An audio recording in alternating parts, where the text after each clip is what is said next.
सुप्रभात बच्चों, हम सदिशों का वियोजन कर रहे हैं और इसी कड़ी में हमारे पास इसका सेकेंड पार्ट है किसी त्रिविमीय सदिश का वियोजन। यानी कि कोई सदिश आपके पास है जो 3 अक्षों पर रखा गया है, 3 अक्षों से जो है अलग अलग कोणों पे इसको हमने रखा है, तो इसका हमने वियोजन करना है। तो ये आपके पास चित्र है, ये हमने एक्स एक्स खींची, वाई एक्स खींची और इस प्रकार से जेड एक्स खींची और वेक्टर ए हमने इस प्रकार से रखा है यहाँ पर ओपी। वेक्टर ए को ओपी के द्वारा प्रदर्शित किया गया है। यह वेक्टर ओपी एक्स एक्स के साथ अल्फा कोण, वाई एक्स के साथ बीटा कोण तथा जेड एक्स के साथ गामा कोण बनाता है। ठीक है, हम जानते हैं यहाँ पर हमारे पास जब हम इन को आपस में मिलाएंगे तो ये हमारे पास एक घनाभ या घन टाइप का बन रहा है और इस पर जो इसका तल है, नीचे वाला तल है, एक आयताकार या वर्गाकार के रूप में होगा और आयताकार या वर्गाकार जो भी हो उसकी जो कोण होते हैं वो सभी समकोण होते हैं। और हमने यहाँ पर क्या करना है कि O से R को मिलाना है, O से R को मिलाना है।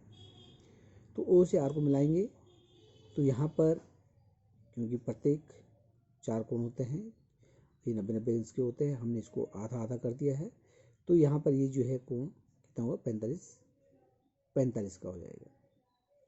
यानी कि ये जो आपके पास एक ट्रायंगल दिख रहा है ORQ, ये 90 डिग्री का होगा। ठीक है, ये भुजा इस भुजा के बराबर है। ठीक, हम वेक्टर ए को तोड़ते हैं, यानी कि इसका वियोजन करते हैं। तो एक्स अक्ष में इसका घटक OA OQ के द्वारा प्रदर्शित है, वाई अक्ष में इसका घटक OT के द्वारा प्रदर्शित है और जेड अक्ष में इसका घटक OS के द्वारा प्रदर्शित है। जो एक्स अक्ष में घटक है उसे हम AX के द्वारा नोट करेंगे, वेक्टर AX। जो आपके पास वाई अक्ष में जो वेक्टर है उसको हम AY के द्वारा वेक्टर का चिन्ह लगाएंगे, वेक्टर AY के द्वारा प्रदर्शित करेंगे। और जो जेड अक्ष में हमारे पास A का घटक प्राप्त हो रहा है उसे AZ के द्वारा प्रदर्शित करेंगे। ठीक है, तो ये आपके पास 3 घटक हो गए हैं। अब देखिए, क्योंकि ये आपके पास एक आयत है या वर्ग है, तो ये जो दूरी है O से Q तक की दूरी ये SR की दूरी के बराबर होगा। ठीक है, यानी कि OQ जो वेक्टर है वो SR के बराबर होगा, यानी कि इसको हम क्या लिख सकते हैं, AX लिख सकते हैं। O से Q पे जो वेक्टर है कितना है, OX है और ये दूरी बराबर है तो इसको हम AX मान सकते हैं। ठीक है, इसी प्रकार से O से T, इस प्रकार से O से T ये भुजा, ये वाला आपके पास एक पृष्ठ है इसका जो यहाँ पे घन ले रखा है और हम एक ही तल की बात कर रहे हैं, ये वाला सामने वाला। तो इसके ये वाली जो सामने जो भुजा है ये भी एक आयत या वर्ग है, इसके बराबर होगी।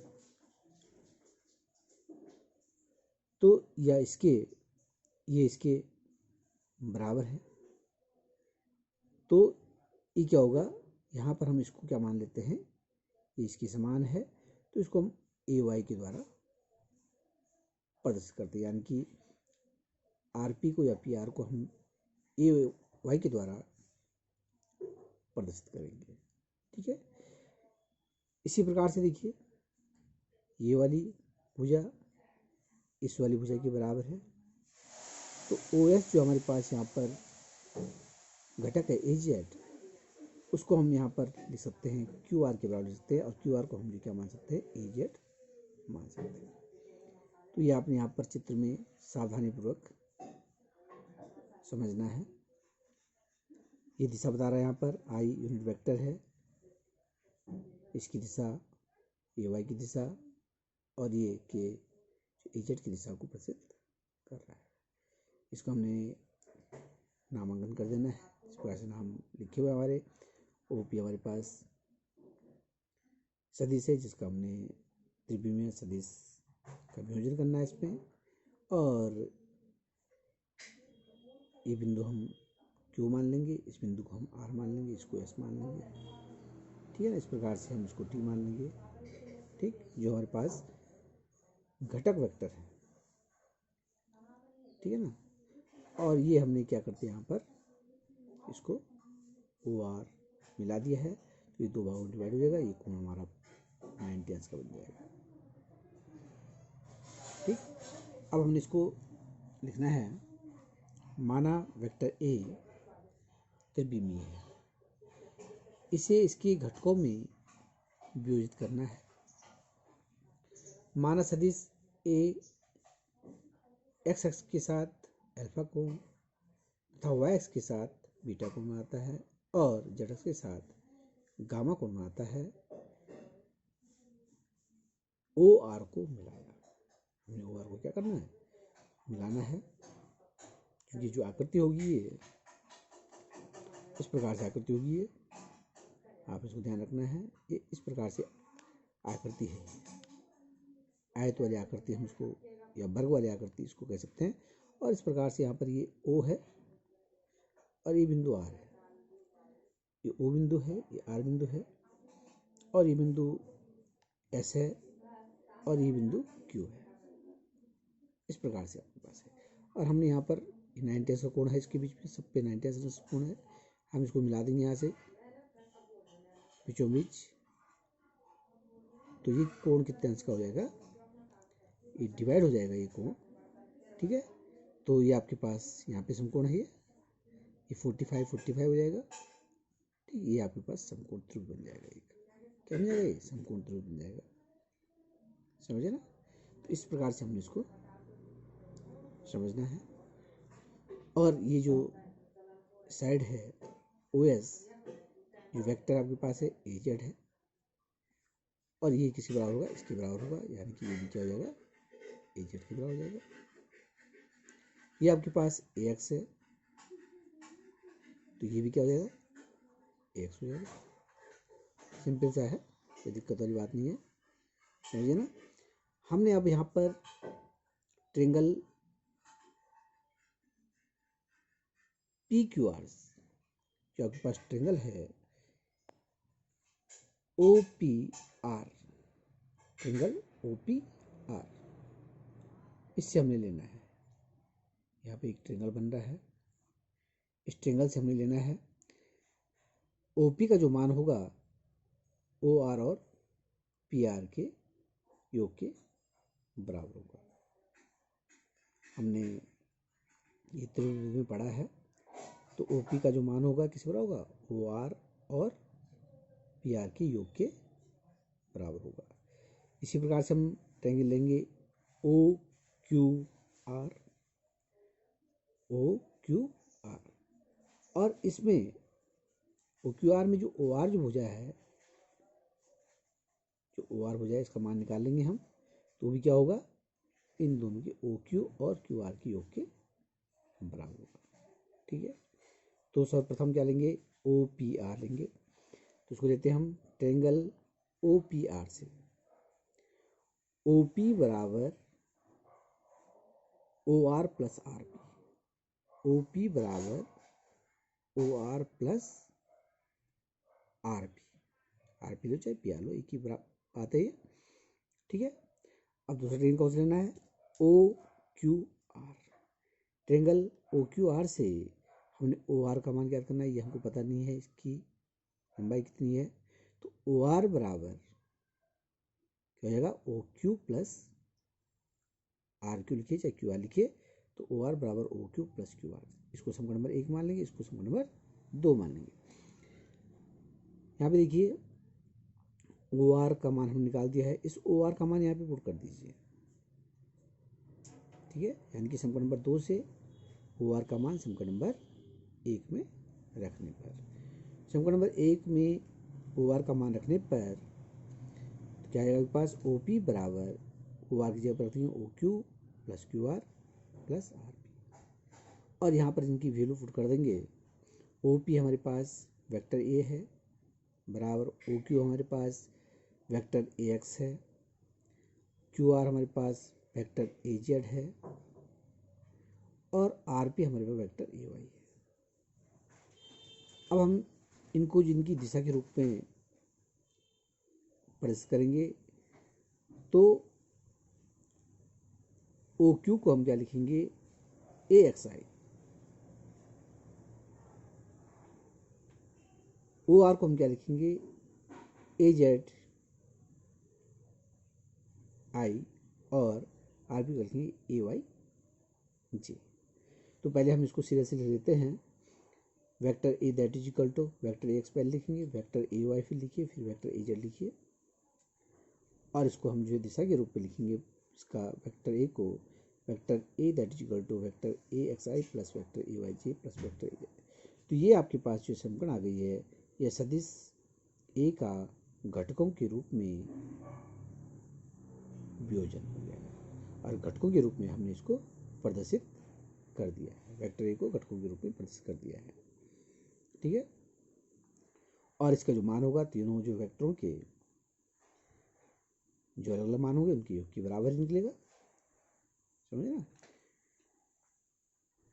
अब हमने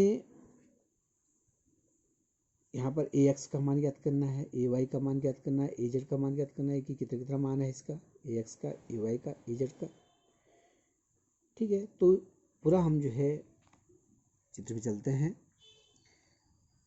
हमने सर्वप्रथम ए एक्स का मान ज्ञात करना है, ठीक है, एक्स का मान ज्ञात करना हमने। तो ये आपके पास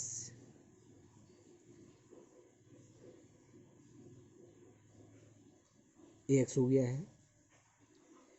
तो सर्वप्रथम हम यहाँ पर कॉस अल्फा का मान ज्ञात करते हैं।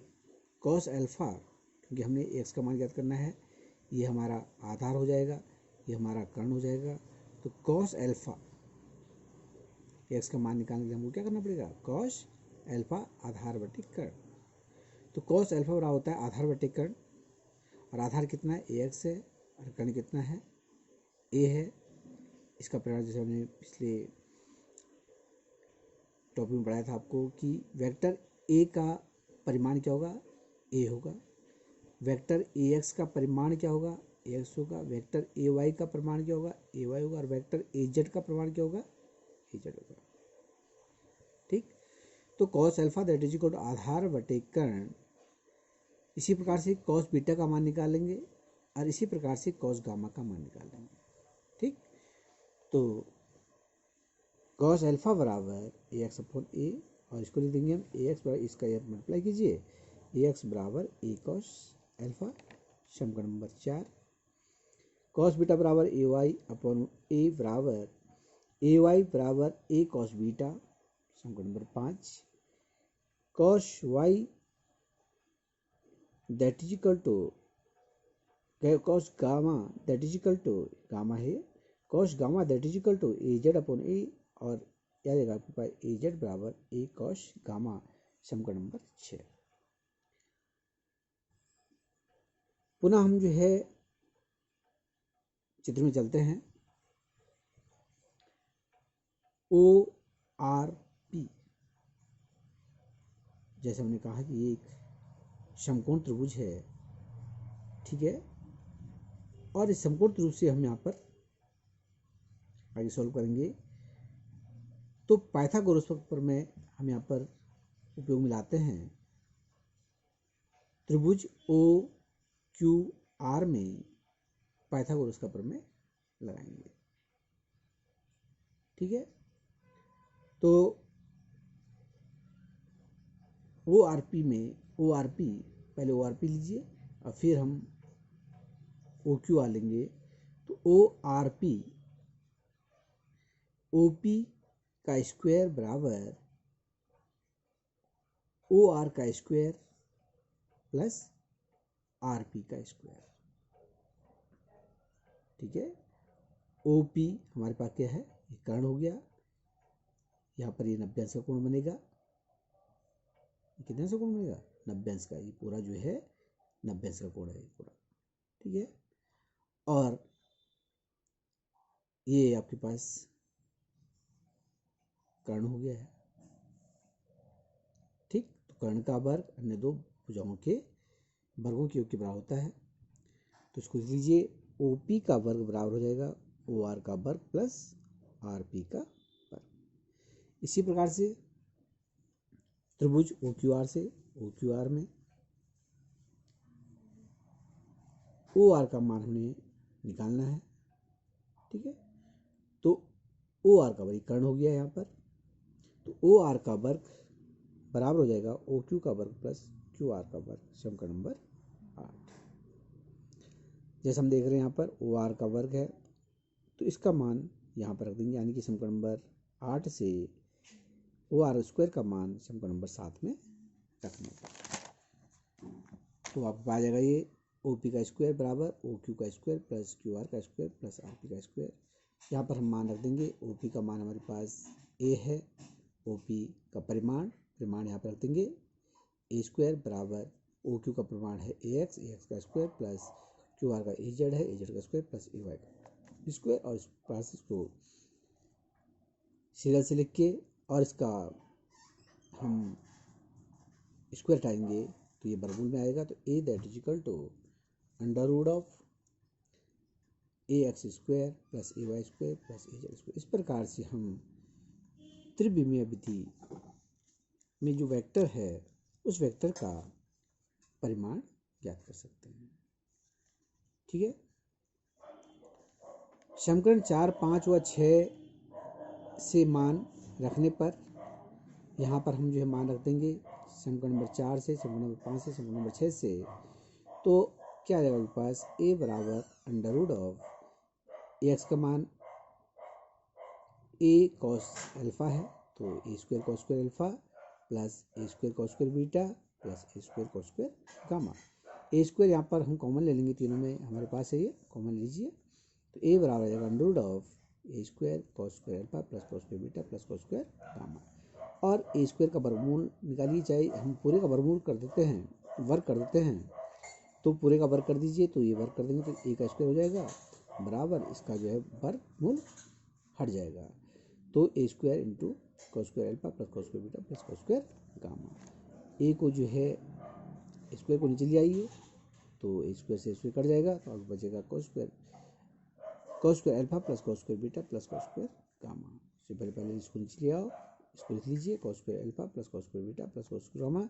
इसको हम काट देंगे तो हमारे 1 हो जाएगा ये, और हमारे पास आ जाएगा cos square alpha plus cos square beta plus cos square gamma that. तो इस प्रकार से यहाँ पर एक संबंध आ गया है कि cos square alpha plus cos square beta plus cos square gamma का जो मान होता है कितने बराबर होता है, 1 के बराबर होता है।